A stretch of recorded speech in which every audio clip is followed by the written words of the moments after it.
और मान्यवर, यहाँ एक सदस्य ने तो कह दिया, एक सदस्य ने कह दिया माइनॉरिटी इस कानून को स्वीकार नहीं करेगी। क्या धमकाना चाहते हो भाई? संसद का कानून है, सबको स्वीकार करना पड़ेगा। स्वीकार नहीं करेंगे मतलब क्या है? कैसे बोल सकते हैं कोई हम कानून को स्वीकार नहीं करेंगे? एक कानून भारत सरकार का है, हर एक पर बंधन करता होगा और इसको स्वीकार करना पड़ेगा। तो महात्मा गांधी ने क्या किया? उन्होंने उस कानून को फाड़ दिया। तो मैं गांधी की तरह इस कानून को फाड़ता हूं। ये अनकॉन्स्टिट्यूशनल है सर। अगर आप हिस्ट्री को पढ़ेंगे तो महात्मा गांधी उस वक्त के व्हाइट अफ्रीका में सफेद फार्म अफ्रीका के कानून को महात्मा गांधी ने कहा था कि ये मेरा कॉन्शियंस इसको मानता नहीं, मैं इस कानून को कबूल नहीं करता हूं। तो महात्मा गांधी ने क्या किया? उन्होंने उस कानून को फाड़ दिया। तो मैं गांधी की तरह इस कानून को फाड़ता हूं।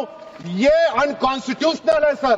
इस देश में झगड़े पैदा करने का काम बीजेपी करना चाहती है मस्जिद और मंदिर के नाम पर। इसीलिए मैं इसका कंडेम करता हूं और मैं आपसे गुजारिश करता हूं कि मैंने अपने 10 अमेंडमेंट दी है, आप इसको कबूल करिए सर। मुझे बोलने का मौका दीजिए और उस पर डिवीजन का मैं डिमांड भी करूंगा। सर, वक्फ औलाद के बारे में कई लोगों ने जिक्र किया।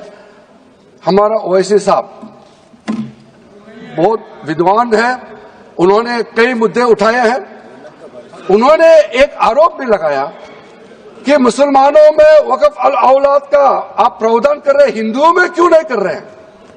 मैं उसको बताना चाहता हूं कि हिंदुओं में तो प्रावधान पहले से है, अलग से कानून बनाने का क्या हो सकता है?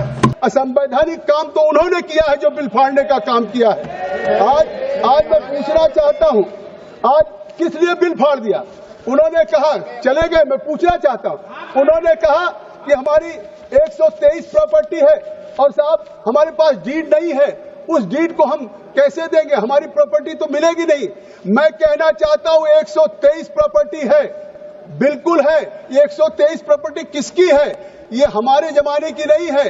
जब ब्रिटिशर्स ने, अंग्रेजों ने हिंदुस्तान की राजधानी को कोलकाता से दिल्ली बनाने का फैसला किया और 1911 में जब उन्होंने यहाँ के लुटियन जोन्स की लैंड को एक्वायर किया, लैंड एक्वायर करने के बाद ड्यूली कंपनसेशन दिया और अधिग्रहण कर लिया।